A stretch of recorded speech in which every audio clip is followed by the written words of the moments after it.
செயல்படுத்த வேண்டும், பின்பற்ற வேண்டும் என்று சொன்னால் இந்தியாவுக்கு மட்டுமல்ல உலகத்திற்கே வழிகாட்டுகிற திராவிட மாடல் ஆட்சியை முன்னெடுத்து செல்கிற அரசு தமிழ்நாடு அரசா இல்லையா? நாங்கள் இப்ப திராவிட மாடல் ஆட்சியில இவ்வளவு சொல்லியிருப்பத எல்லாம் புதுசு, எதுவும் காப்பி கிடையாது, எதுவும் ஜெராக்ஸ் கிடையாது. ஆனா இன்னைக்கு எடப்பாடி பழனிசாமி என்ன கேட்கிறார்? என்ன புதிய திட்டம் கொண்டு வந்தீர்கள்?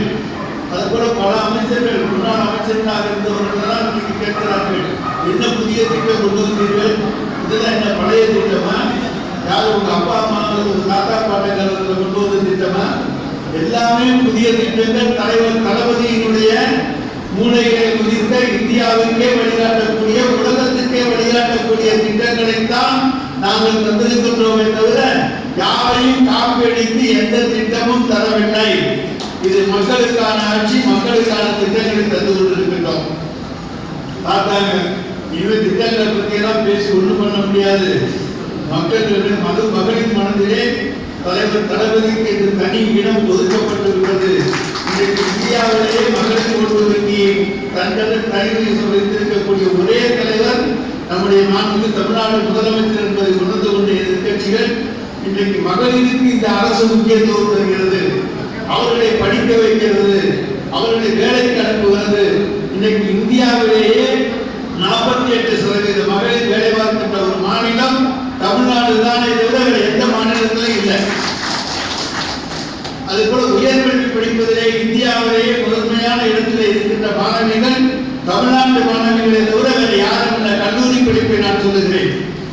ஆக பெண்கள் முன்னேற்றம் என்பது திராவிட மாடல் அரசினுடைய லட்சிய கொள்கை, உயிர் கொள்கை. எனவே இந்த கொள்கையை இவர்களை நிறைவேற்ற விட்டுவிட்டால் இன்னும் 100 ஆண்டு காலமானாலும் இந்த திராவிட மாடல் ஆட்சி கோட்டையை விட்டு போகாது என்பதாலே இன்றைக்கு பெண்கள் மீது பழி சுமத்துகின்றது, பெண்களை அச்சப்படுத்துவது, அவதூறு சொல்லுவது என்கின்ற அந்த கேவலமான செயலுக்கு, கேடுகட்ட செயலுக்கு இன்றைக்கு அண்ணா திராவிட முன்னேற்ற கழகம் முன்வந்திருக்கின்றது. எங்கேயுமே குற்றங்கள் நடப்பது இயற்கை. ஆனால் அந்த குற்றங்களை நாங்கள் கண்டுபிடித்து தடுக்கிறோமா என்பதைத்தான் பார்க்க வேண்டும், குற்றவாளிகளை பிடிக்கிறோமா என்பதுதான் பார்க்க வேண்டும். ஏன் அந்த குற்றம் நடக்காமல் தடுக்கவில்லை என்று எந்த நாட்டிலும் யாராலும் கேட்க முடியாது. இன்னைக்கு அமெரிக்காவிலேயே அவருடைய அதிபர் வீட்டுக்கு ஓட்டுறதுக்கு முன்னாலே அவருடைய கார் குண்டு வெடிப்பு வெடித்திருக்கிறது. எனவே யாரையும் முன்னால இது நடக்க போகுது, இந்த கூட்டத்தில் ஏதாவது அசம்பாவிதம் நடக்க போகுது என்று யாரும் யூகிக்க முடியாது. ஆனால் வந்த பிறகு அதை கண்டுபிடித்து காப்பாற்றி மக்களுக்கு பாதுகாப்பாக ஒரு அரசு இருந்திருக்கிறது என்று சொன்னால் அது தலைவர் தளபதியினுடைய அரசு தானே தவிர வேறு எந்த அரசு என்பதுதான் எங்களுடைய கேள்வி. நீங்க அண்ணா பல்கலைக்கழக சமூகத்தை பெருசாக்குறீங்களே, விருதுநகர் மாவட்டத்திலே பேராசிரியர் நிர்மலா தேவி அவங்க மகளிரையே கல்லூரியில் படிக்கின்ற மகளிரே பாலியல் துன்புறுத்தலுக்கு ஆளாக்கினார்களே, அவர்கள் மீது நாங்கள் பல்வேறு குற்றச்சாட்டுகளை சுமத்தி போராட்டங்களை நடத்தி பிறகு நீங்கள் நடவடிக்கை எடுத்தீர்கள். முதல் கட்டமாக நீங்கள் நடவடிக்கை எடுக்கவில்லை. ஆனால் நாங்கள் அண்ணா பல்கலைக்கழக வழக்கிலே முதல் கட்டமாக நடவடிக்கை எடுத்து கைது செய்திருக்கின்றோம். அதை போல பொள்ளாச்சி பாலியல் சம்பவம் யாரும் மறந்திருக்க மாட்டாங்க, எல்லாம் அதிமுக சம்பந்தப்பட்டதுதான். ஆனா அவங்க நடத்தின அந்த பாலியல் சம்பவத்தை கூடி வரைக்கு பார்த்தார்கள். நாம் போய் அங்கே போராட்டம் நடத்தினோம். போராட்டம் நடத்தியதற்கு பிறகு பேருக்கு கேஸ் போட்டாங்க. இப்பதான் சிபிஐ விசாரணை நடத்திக்கிட்டே இருக்காங்க. ஆக எல்லா வகையிலும் மகளிருக்காக உறுதுணையாக இருக்கக்கூடிய ஒரு அரசு இருக்கிறது என்று சொன்னால் அது தலைவர் தளபதியினுடைய அரசை தவிர அதிமுக ஆட்சி கிடையாது. அதிமுக ஆட்சியிலே மகளிருக்கு பாதுகாப்பு என்பது கொஞ்சம் கூட கிடையாது. எதை பற்றியும் அவர்கள் கவலைப்படுவதும் கிடையாது. மகளிர் முன்னேற்றம் இன்றைக்கு அவர்களாலே தாங்கிக் கொள்ள முடியாத தலைவலி பிரச்சனையாக இருக்கிறது.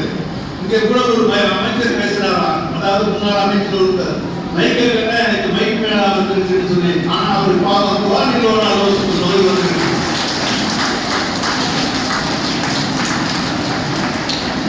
ஏன்னா அவருடைய பாதியில திருட்டுத்தனமாக வெட்டப்பட்டதாக 30 கோடி ரூபாய் மதிப்பீடு செய்யப்பட்டு 90 கோடி ரூபாய் அவருக்கு கை கூடப்பட்டிருக்கிறது. அப்ப அவருக்கு பாதிலோன என்று சொன்னால் அது எந்த தப்பு இருக்கா? எனவே மக்கள் பணத்தை சுரண்டுகின்றவர்கள், கொள்ளையடிக்கின்றவர்கள் அதிமுகவை சார்ந்தவர்களை தவிர திராவிட முன்னேற்ற கழகத்தை சேர்ந்த யாரும் நாங்கள் மக்கள் பணத்தை சுரண்டவில்லை, கொள்ளையடிக்கவில்லை, எங்கள் மீது அப்படி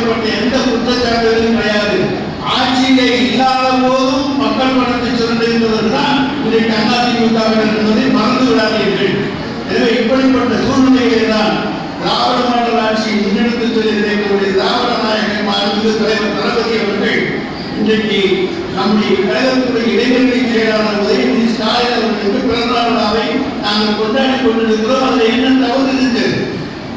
எங்க கட்சி எங்களுக்கு யார் தலைவராக இருக்க வேண்டும் என்பதை தேர்ந்தெடுக்க வேண்டியது எங்களுடைய உரிமை. அதிமுக உரிமை இல்லை, அது பாஜகவுக்கு உரிமை இல்லை. எங்களுக்கு தலைமையாக வேண்டிய தலைவரை தேர்ந்தெடுக்க வேண்டியது அதிமுக அல்ல, திராவிட முன்னேற்ற கழகத்துடைய தொண்டர் தன்னுடைய தலைவரை தேர்ந்தெடுக்க வேண்டும். அந்த தொண்டர்களால் தேர்ந்தெடுக்கப்பட்ட தலைவர் தான் தலைவர் தளபதி. அந்த தொண்டர்களால் ஏற்றுக்கொள்ளப்பட்ட தலைவர் தான் இளம் தலைவர் தான் நம்முடைய சின்னவர் உதயநிதி ஸ்டாலின். யாரும் இதை மறுக்க முடியாது. இந்த இயக்கத்தில் ஒரு சிறு தலைவர்களுக்கு கூட கிடையாது. ஆனால் அதிமுக அவ்வளவு சிறப்பு வச்சுட்டு அவங்க பேசுறாங்க, சின்னவருக்கு வாரிசு பட்டம் கொண்டு எந்த பட்டமும் நாங்கள் கட்ட வேண்டிய அவசியம் இல்லை. அது தானா வராது. அவருடைய உழைப்பாளை கிடைக்கின்ற வெற்றி. அந்த வெற்றியை கூட பழனிசாமியால் உழைக்க முடியுமா? அது அதிமுகவில் யாராலும் உழைக்க முடியுமா?